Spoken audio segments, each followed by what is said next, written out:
During the winter time, lots of anglers are thinking about buying a new boat.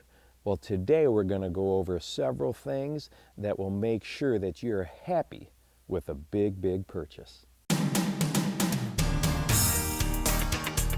Hi there, welcome to the Bass Fishing Life. I'm your host, Steve Rogers. Hey, make sure that you hit that subscribe button and click the notification bell so you get all of our videos on Tuesdays and Thursdays. Well, I have been fortunate over the years to own multiple boats.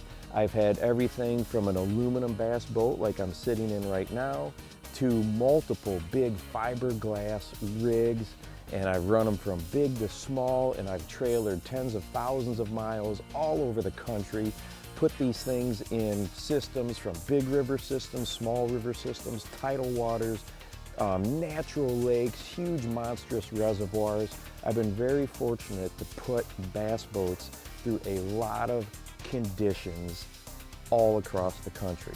And because of that experience, I want to share with you some things that I have found out. So if you are considering purchasing a boat, whether it's new or used, that you can make the best decision for the types of water that you fish and be happy with your purchase for many years to come. The first thing that I want to say is I'm not talking about the tournament angler here that travels all over the place.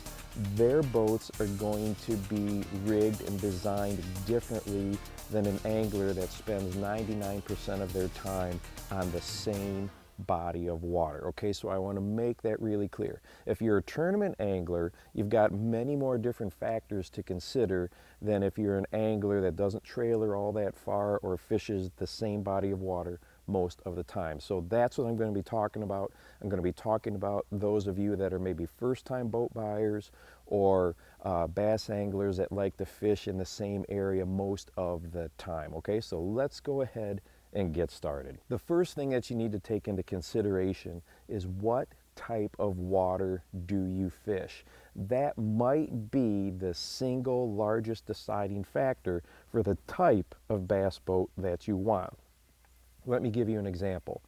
If you spend most of your time in kind of a shallow river system, maybe you're going to want to go with a really durable and tough all-welded aluminum bass boat as opposed to somebody that is fishing a great big massive reservoir like a Table Rock Lake, and they're going to be running many miles from one end to the other. Then maybe a fiberglass rig is going to be a better option for you. So you really need to determine the type of water. Now, some of the characteristics between a fiberglass and aluminum you may want to consider is, well, one, the fiberglass rigs are traditionally more expensive, and your aluminum boats are a little bit farther down on the price level. But I will say they're definitely getting closer than they have been in the past. So first consideration is price.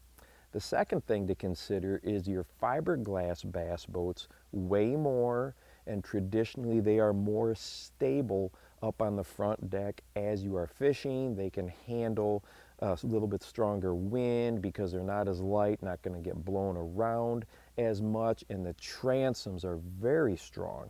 So if you're looking for shallow water anchors like your power poles or your talons, a fiberglass bass boat is going to be able to handle two of those on the transom with no problems whatsoever. Usually they're going to have bigger motors on them because of the additional weight. Some of the benefits of the aluminum boats is you can run those things into so much stuff and not even worry about it. These tough all welded aluminum hulls, even your riveted hulls, if you hit a rock or you're fishing along some riprap and the wind blows you into it, or you hit a stump, no big deal. You don't have to worry about that gel coat popping off and all kinds of problems happening that way. So aluminum boats, I feel you can get them in a wider variety of conditions and not worry about messing up or ruining the hull.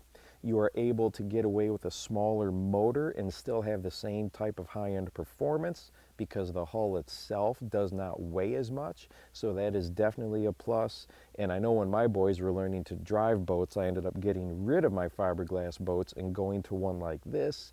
And as they pulled it up to the dock and they slammed into something, I didn't worry about it because I knew this boat could take it. The fiberglass traditionally have more storage. That's not always the case depending on the aluminum model that you have, but your fiberglass boats in the past have had more storage, but some of the new aluminum models are quite impressive on what you can put in them. So those are some real basic differences. The next thing that I want to talk about, which is probably the most controversial, and I am speaking from my own opinion, okay, and you may have a different opinion, but I have seen this issue come up over and over and over, and I have talked to hundreds and hundreds and hundreds of people about their boats. So here's my piece of advice for this. Whatever outboard motor your boat is rated for, that is what I would get. So if your boat is rated for a 200 horse, get a 200 horse. If it's rated for a 250, get a 250, a 75, get a 75. And here's what I see happen. The outboard motor is where most people try to save some money. The outboard motor is your biggest expense, okay? You can get a huge fluctuation in your final price out the door by changing that outboard motor back there. But here is what I've run across so many times.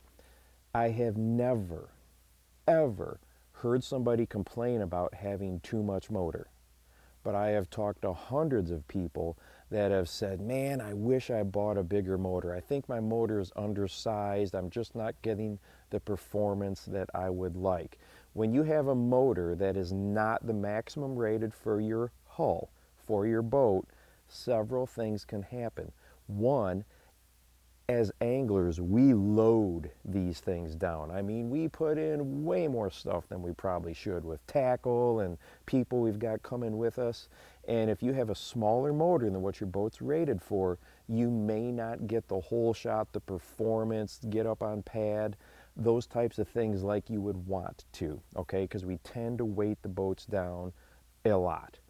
The second thing that happens, if your boat is considerably lower than what it is rated for, you're going to be running your RPMs much higher than you normally would, and that is more damage to your motor, that is more difficult, that causes more problems on your outboard to be running it up in 6,000 plus RPMs as opposed to maybe down in the 5,000s. If you have the maximum rated motor for your boat, you're going to be able to run at a speed and a performance that makes you happy at lower RPMs than if you have a motor that is maybe undersized or right on that edge. You're going to have to ramp those RPMs up to get the performance that you want. So my single biggest piece of advice is get the maximum motor for what your boat's rated for. If that means you've got to go from a 20 foot to a 19 foot, that's what I personally would do, as opposed to buy a 20 footer with a smaller motor on it. What's your opinion on that? Drop them in the comments below, but I can tell you over and over again, I've seen this issue. The next thing to consider is when you're buying a boat. Many bass boats are in that 19, 20, 21 foot range. Now, if you get some of them that are in 22 feet or, you know, most of your 21 footers, they're going to automatically come with a dual axle trailer because of the weight, especially if you purchase a fiberglass boat. But if you buy a boat in that 19 to 20 foot range, sometimes the number of axles on the trailer is optional. You could go with a single axle or a dual axle. So I want to talk about some of the important characteristics of both. Me personally, I have always preferred a dual axle trailer. But as I said earlier, I have trailered thousands of miles all over this country, both with a dual and a single axle trailer. I feel that the dual axle trailers ride much better. They're smoother, they don't bounce as bad. I'm just more confident if I have a blowout than if I'm running just, you know, 2 tires as opposed to 4. I prefer dual axle trailers, okay? Now, a single axle is much easier to back up and manipulate, and if you've got your boat off of your tow vehicle, with a single axle, you can turn it and kind of jockey it around in your garage, position it, because a dual axle likes to fight you as you back up. They're not as easy to turn and pivot. So a single axle definitely wins as far as maneuverability goes. But one of the things I really dislike about single axle trailers is they tend to bounce down the road much more than a dual. Some of these roads that we trailer on are a nightmare, and I hate to see in the back of the boat that trailer just bouncing more than it should, where a dual axle could hit a dip or a bump and it just smooths right back out. Now, if you do not trailer your single axle very far, so what? You know, if you're just running a few miles here and there, and like I said, I have trailered single axles thousands of miles and dual axles thousands of miles.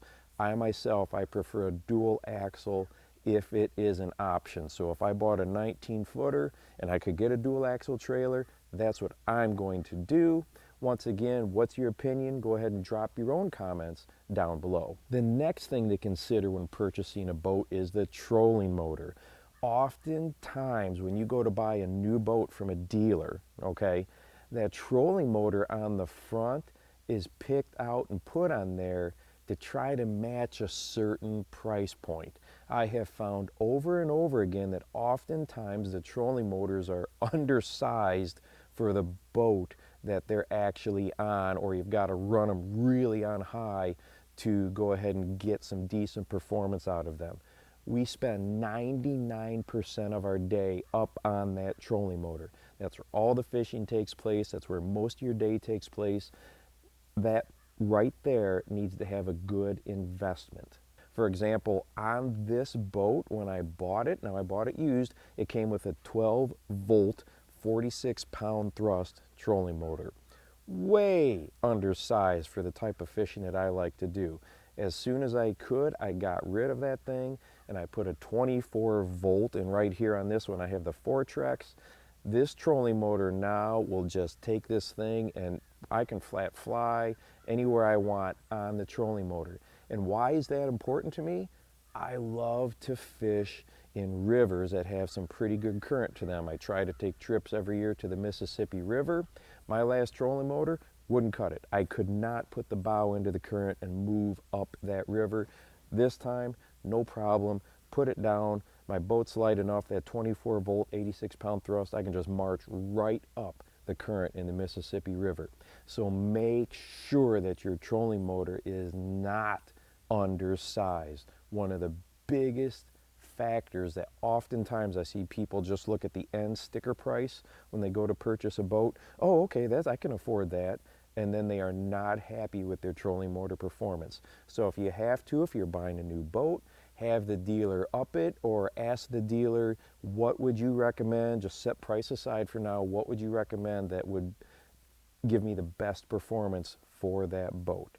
Like I said earlier, if you've got to downsize the size of your boat to get the outboard that you need and the trolling motor that you need, that is something that I personally would do to get my fishing performance and my days on the water ones that I'm happy with. The last thing that I would consider, okay, oftentimes if you try to get down into a boat that's in that mid price point range, okay, let's say you don't have an unlimited budget, like I don't have an unlimited budget, that front deck storage is critical. And the single most frustrating factor I've run across with boat storage is when the lids do not have pistons to hold those lids up. On the nice fiberglass models I've had in years past, boy, they had pistons up there. You could hold that lid up, work on your stuff, not worry about it falling down. It's so nice. But as soon as I went to some more price point or smaller aluminum boats, they didn't have any lid pistons, and it is so annoying. So if that's an option to get those pistons put on your lids, do so, or if you can put them aftermarket, something.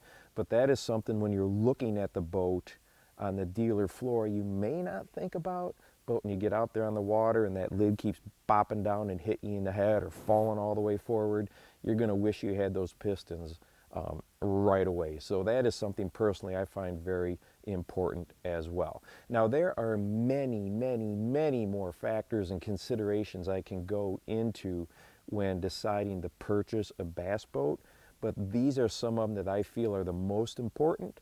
And if you take these things into consideration with the outboard and the trolling motor and the trailer, I think you're going to have many, many, many years of very happy performance out of your boat, because it is a huge investment. If you have other questions, make sure you drop them down below. I'll get back to you as soon as I possibly can. Hey, don't forget to go out and encourage someone today, because you never know how you're going to change their life. For the Bass Fishing Life, I'm your host, Steve Rogers.